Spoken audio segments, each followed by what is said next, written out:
Good morning student. आज हम तत्वों के वर्गीकरण जो कि लेसन 3 है उससे परमाणु त्रिज्या की आगे का टॉपिक डिस्कस करेंगे।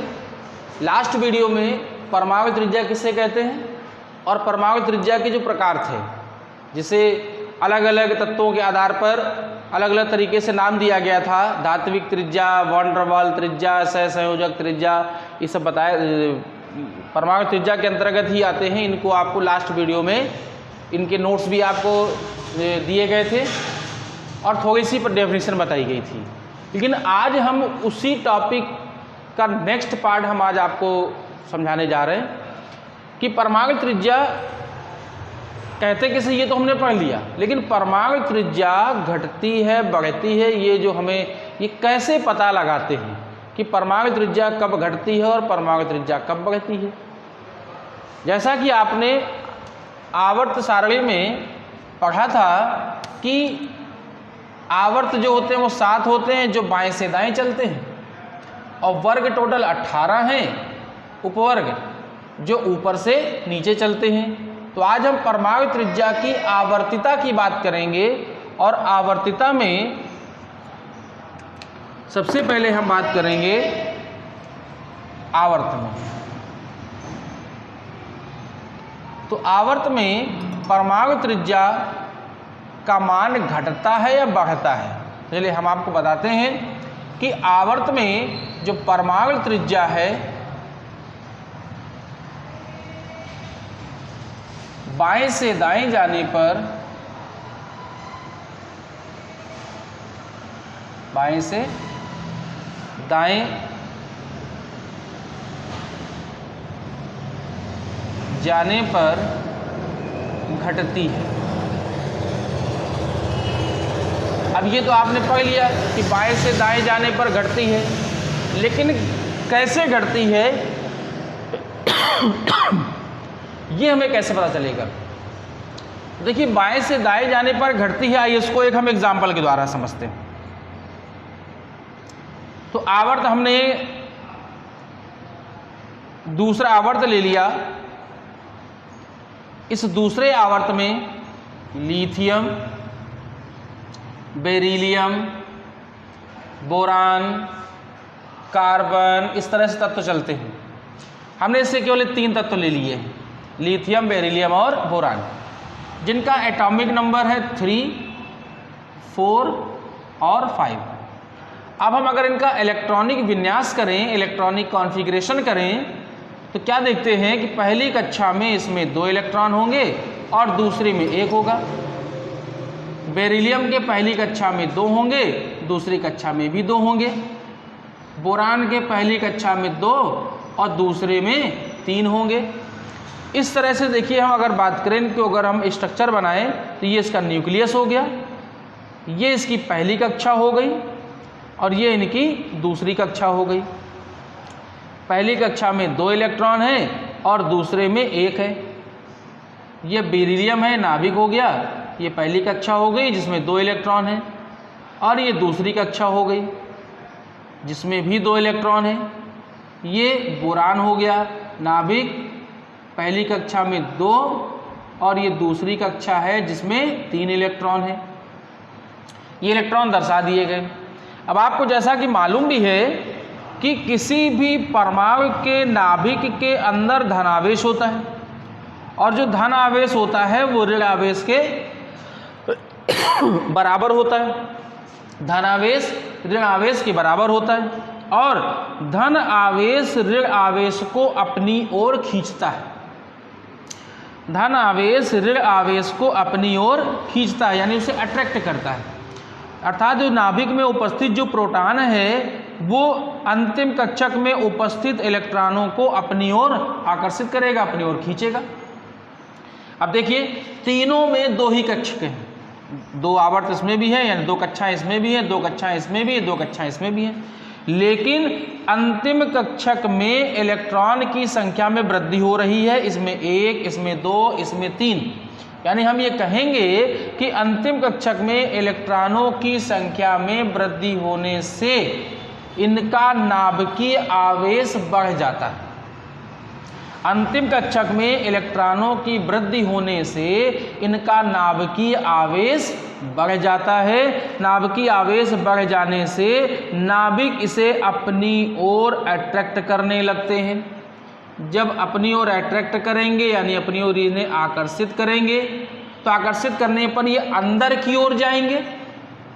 ये इसको आकर्षित कर रहा है, केवल एक इलेक्ट्रॉन कर रहा है, ठीक, तो इनका आकर्षण है तो अंदर की ओर दब रहा है। लेकिन इसमें दो इलेक्ट्रॉनों का आकर्षण नाभिक के द्वारा किया जा रहा है, तो इधर से भी अंदर की ओर खिंचाव आएगा, इधर से भी अंदर की ओर खिंचाव आएगा। जब खिंचाव आएगा तो साइज छोटा थोड़ा सा होगा। इसमें एक तरफ से खिंचाव आ रहा था तो थोड़ा छोटा हुआ, इसमें दोनों तरफ से खिंचाव आ रहा है यानी थोड़ा और छोटा होगा। इसमें चूंकि अंतिम कक्षक में 3 इलेक्ट्रॉन है यानी नाभिकीय आवेश पर और बढ़ेगा, तो ये नाभिक इसे अपनी ओर अब तीनों तरफ से अंदर खींचेगा, यानी तीनों इलेक्ट्रॉनों को खींचेगा। ये जब तीनों खींचेगा तो इसका साइज थोड़ा सा और सिकुड़ेगा। तो इस तरह से इसमें अंदर की ओर गया, थोड़ा कम हुआ। इसमें 2 तरफ से अंदर की ओर खींचा गया, थोड़ा और कम हुआ। इसमें 3 तरफ से अंदर खींचा गया, थोड़ा और कम हुआ। कार्बन में जाएंगे 4 आएगा, 4 इलेक्ट्रॉन अंदर खींचा जाएगा, थोड़ा और कम होगा। अर्थात बाएं से दाएं जैसे जैसे आप चल रहे हैं नाभिकीय आवेश बढ़ रहा है। नाभिकीय आवेश बढ़ रहा है तो नाभिक के द्वारा इलेक्ट्रॉनों को खींचने की कैपेबिलिटी बढ़ रही है, अर्थात वो इलेक्ट्रॉनों को अंदर की ओर खींच रहा है, जिससे उसका साइज धीरे धीरे छोटा होता चला जा रहा है।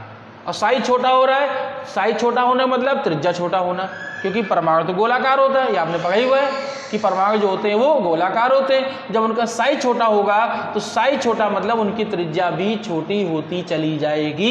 इसीलिए कहा जाता है कि परमाणु त्रिज्या बाएं से दाएं जाने पर घटती है, अर्थात छोटी होती चली जाती है। तो इसको आप शॉर्ट तरीके से आप केवल इतना ही बताएंगे कि आवर्त में बाएं से दाएं जाने पर कक्षकों की संख्या तो समान रहती है, किंतु नाभिकीय आवेश में वृद्धि होने के कारण नाभिक के द्वारा इलेक्ट्रॉनों पर आकर्षण अधिक होता है, जिससे वह उसके साइज वह उसको अपने अंदर की ओर आकर्षित करता है और उसका आकार धीरे धीरे छोटा होता चला जाता है, अर्थात उसकी परमाणु त्रिज्या घटती हुई चली जाती है। ये तो बात हो गई हमारी आवर्त में। लेकिन अगर वर्ग की बात करें, वर्ग में, तो वर्ग में आप हमेशा ऊपर से नीचे आते हैं।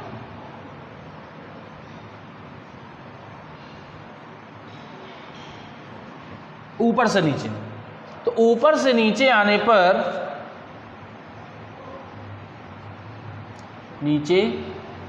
पर परमाणु त्रिज्या बढ़ती है,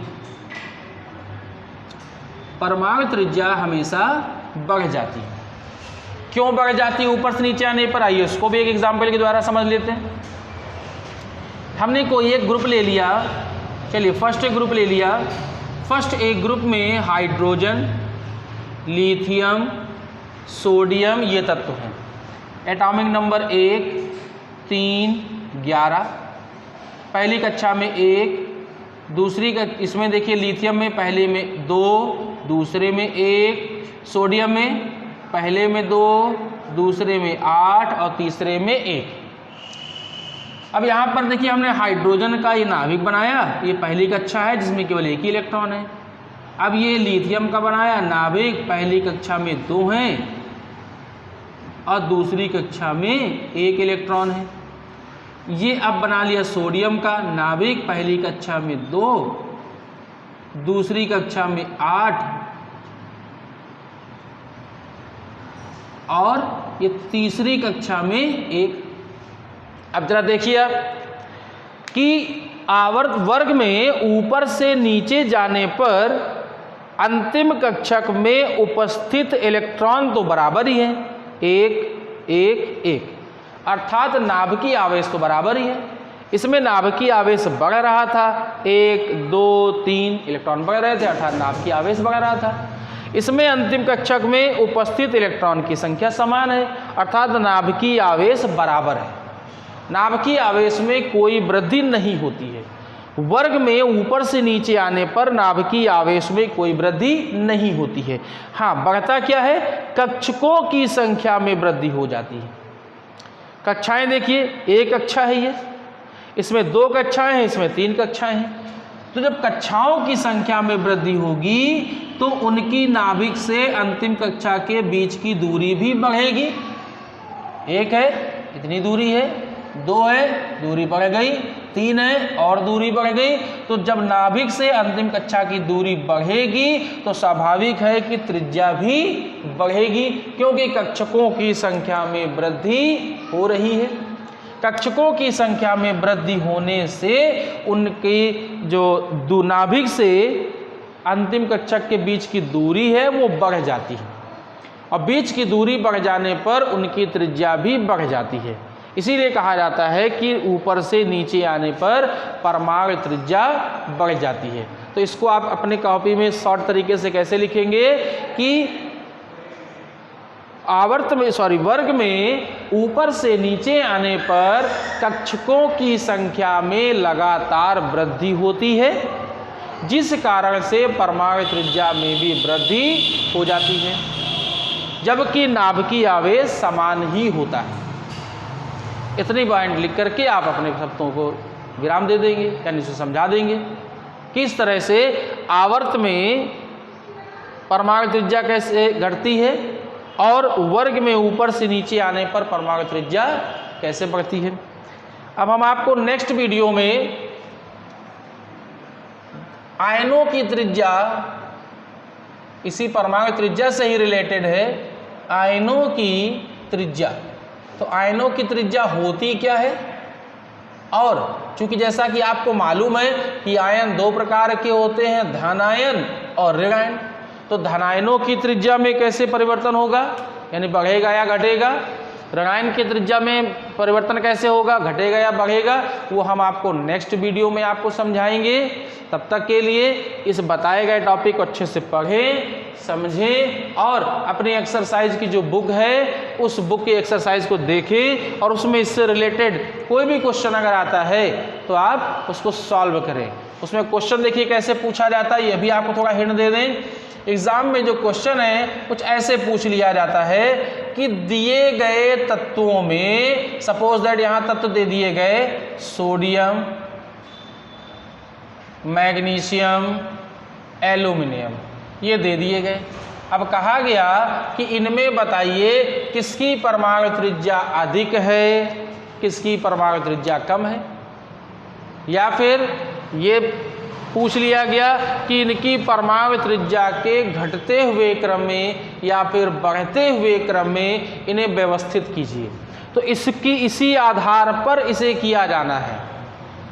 जिस तरह से आपको समझाया गया है उसी के आधार पर आपको इसे करना है। तो इस तरह से क्वेश्चन काफ़ी बुक में आपको मिलेंगे, उसको आप देखें, और अगर नहीं आपको समझ में आता है तो आप अपने कमेंट्स जो है आप हमें बता सकते हैं, ताकि हम इसे भी आपको नेक्स्ट वीडियो में समझा सकें। तब तक के लिए हैव ए नाइस डे।